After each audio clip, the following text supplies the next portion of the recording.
आज बहुत simple way में पहले सीरीज को डिफरेंस को समझ में आ गया। अब चलते हैं अपन इसकी कैलकुलेशन पे।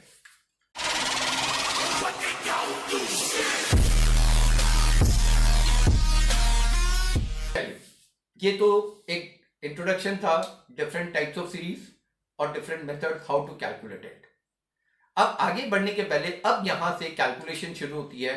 इसके पहले इस वीडियो को अंत तक देखिएगा, लाइक करिएगा, शेयर करिएगा with your friends and subscribe करना मत भूलिएगा और बेल आइकन दबाना बिल्कुल मत भूलिएगा, क्योंकि नई नई नोटिफिकेशंस मैं आपको मिलती रहेगी जब नए नए वीडियोस में डालता रहूंगा। माई सेल्फ राजेंद्र मुंद्रा, और over a period of 30 years I am teaching in this profession. तो मेरा मन ये है कि जो मैंने अपनी जिंदगी में एक्सपीरियंस से जो चीज सीखी है मेरे बच्चों को वो सिखाऊं। इसलिए मैं बहुत सिंपल वे में कोशिश की है कि इसको किस तरह से इजीली कर सके, जिससे कि जितने वेरिएबल्स हैं वो आप जैसे भी कैलकुलेशन हो आपको उस वे में आप कर सकते हो। चलिए सबसे पहले आज मैं चलता हूं इंडिविजुअल सीरीज पे।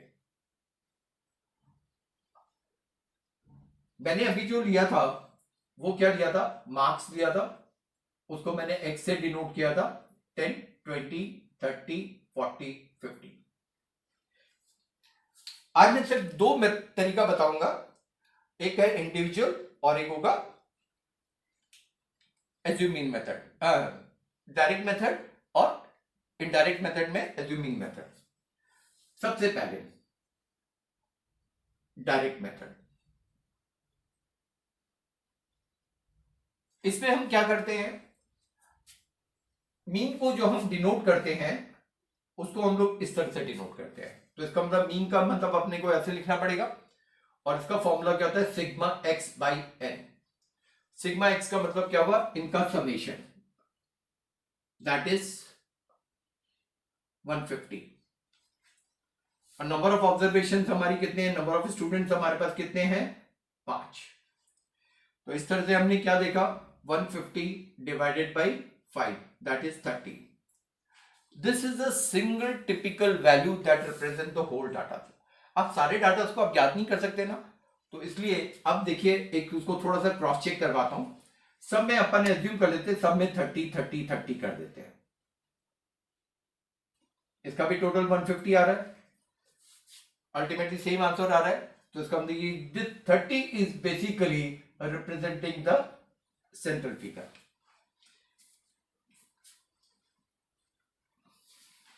यही एक मजेदार चीज थी जिसको कहते हैं मेजर्स ऑफ सेंट्रल टेंडेंसी। और आज हम लोग मीन इसलिए ले रहे हैं क्योंकि mean is one of the most important averages जो हम लोग ज्यादातर हर फील्ड में कैलकुलेट करते हैं। कैसे कैलकुलेट करते हैं, आप तो एक एग्जांपल देता हूं। अगर आपको एवरेज मार्क्स निकालना हो, एवरेज इनकम निकालनी हो of the people, average score,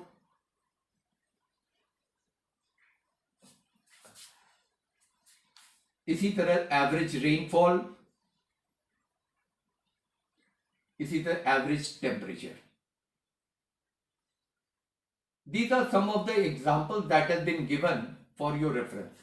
हम लोग हमेशा देखिए वर्ड कहां पे पूरा कहां यूज हो रहा है, सब में एवरेज यूज हो रहा है। तो अगर आपको एवरेज मार्क्स निकालना है, इनकम निकालना है, स्कोर्स निकालना है, रेनफॉल निकालना है, टेम्परेचर निकालना है, ऐसे बहुत सारी चीजें जो आप कैलकुलेट कर सकते हो। इसीलिए मीन जो है वो सबसे ज्यादा यूज होता है, राइट। देखिए सिंपल वे में अगर आपको ये समझ में आ गया, अब इसी तरह से अगर हम इसको इनडायरेक्ट मेथड में एज्यूमिंग मेथड से फॉलो करें,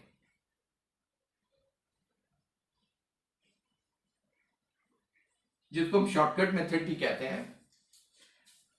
अब आप देखिए कि इसको मैं कैसे करता हूं। एज्यूमिंग मेथड में सबसे पहले अपन लिख देते हैं formula, a plus sigma d by N. अब आती बात, a क्या चीज होती है, d क्या होता है, n क्या होता है। n अपने को मालूम है, d जो होता है that is basically deviations. Deviation यानी x वैल्यू से आपने कोई भी डेविएशन ले लिया। अब आती है बात कि a कौन सा, नहीं, ये सबसे बड़ा क्वेश्चन आता है। अब आपको एक मजेदार बात बताऊं, a आप कुछ भी ले सकते हो। चलिए अब एक काम करते हैं, हम इसको सिंप्लीफिकेशन के लिए हम 20 ले लेते हैं। तो इसका मतलब इसका डिफरेंस कितना होगा, 10 माइनस 20 दैट इज -10, 0 10 20 30। इसका मतलब टोटल इसका कितना हो गया, d इज इक्वल टू 50। तो आपको ये वाली फिगर मिल गई, n आपको मालूम है, a आपको मालूम है। अब हम इसको पुट करते हैं, 20 plus 50 divided by 5 that is 20 plus 10 is equal to 30। अब देखिए ये जो वैल्यूज है, ये वैल्यूज बिल्कुल मैच की नहीं की, यही है स्विमिंग का। यानी आपके पास दोनों तरीके थे, और मैंने ये कहा था कि जब से अभी थोड़े से पहले डिस्कस किया था कि जब इंडिविजुअल सीरीज होती है तो we should always follow this direct method, right, है ना सिंपल। इसी तरह से एक मेथड और होता है, उसको स्टेप डेविएशन मेथड कहते हैं। और स्टेप डेविएशन मेथड कुछ नहीं है, थोड़ा सा कैलकुलेशन में सिंपल करने की बात है। फॉर्मूला क्या होता है, a plus sigma d dash by n into सी।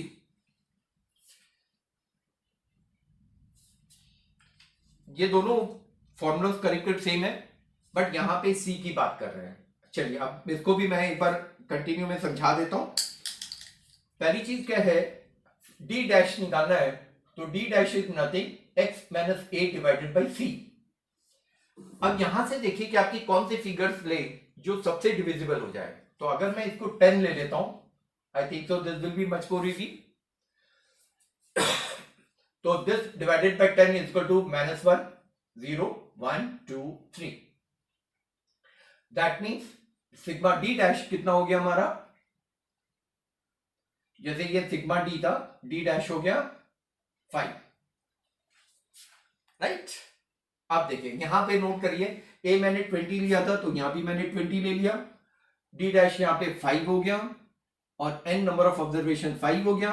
इसमें अब जो मैंने जो सी लिया था वो 10 लिया था, इसको अगर अपन करते 20 प्लस इसको कैंसिल करते तो 10 दैट इज 30, और ये जो फिगर्स है वो ये मैच कर गई। यानी कहने का मतलब ये है कि तीनों तरीके से, अगर आप चाहे डायरेक्ट मेथड हो, इन दोनों को इनडायरेक्ट मेथड बोलते हैं, अगर इन दोनों में से भी अगर आप करते हो तो इसका आंसर आपको सेम मिल रहा है। और ये जो 30 जो है अभी जो मैंने बताया, this is basically 30 that is being represented, so simple.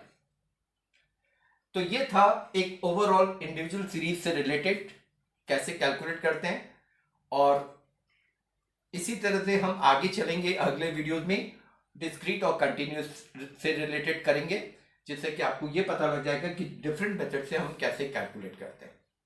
चलिए अब आती है बात, इसका क्या फायदा, what is basically objective behind all this calculating this. ये अगर आप एवरेज निकालते हो तो इसका कुछ ऑब्जेक्टिव तो आप रखते हो ना अपने दिमाग में, यानी पर्पस रखते हो या इंपॉर्टेंस देखते हो। तो पहली चीज क्या है, आपको टिपिकली एक सिंगल वैल्यूज पता लग जाती है। ये आप वैल्यूज आप याद रख सकते हो, बट इतने वैल्यूज को आप याद रख सकते हो, पॉसिबिलिटी नहीं है। ये तो बहुत छोटा सा एग्जांपल है, ऐसे बहुत सारे अगर डाटा हो तो it become very very clumsy, you can not remember it, right. तो पहला ऑब्जेक्टिव क्या हो गया, to get the typical value which represent the whole mass of data. Second चीज क्या है, एक single figure, you can say single figure that represents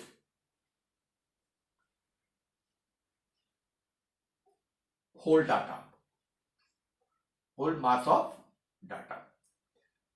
Second, जैसे ये एवरेज आपने निकाली है, तो नेक्स्ट ईयर भी अगर हम लोग कोशिश करते हैं कि पहले क्या था और अब क्या है, इन दोनों के बीच का जो डिफरेंस अपन को मालूम होना चाहिए ना, तो इसका मतलब क्या हुआ, आप कंपैरिजन भी कर सकते हो, राइट।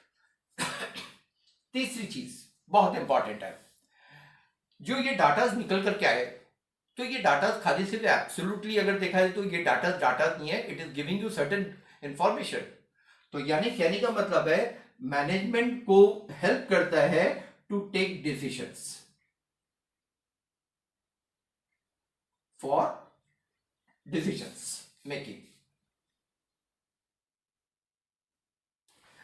डिसीजन मेकिंग क्यों, क्योंकि बेसिकली इसी के बेस पे मैनेजमेंट अपनी पॉलिसीज बनाती है. तो you can say it is a formulation of policies for the future, so that this part will have to be considered while doing all this. तो ये तीन बेसिकली है. फर्दर आप के और भी हैं ऑब्जेक्टिव्स, बस ये तीन बेसिकली मेन जो है वो मैं आप लोगों से शेयर किया हूँ. अब आपको ये भी समझ में आ गया होगा कि ऑब्जेक्टिव क्यों है, सेंट्रल टेंडेंसी में मीन सबसे इंपॉर्टेंट क्यों आता है, इसके बाद ये बेसिकली सबसे ज़्यादा यूज होता है, और सेकेंड में आपके डिविजन सीरीज में ये चीज़ होती है. तो आगे के लिए फर्दर हम करेंगे डिस्क्रीज ऑफ कंटिन्यूस से. I think so this point is much more clear.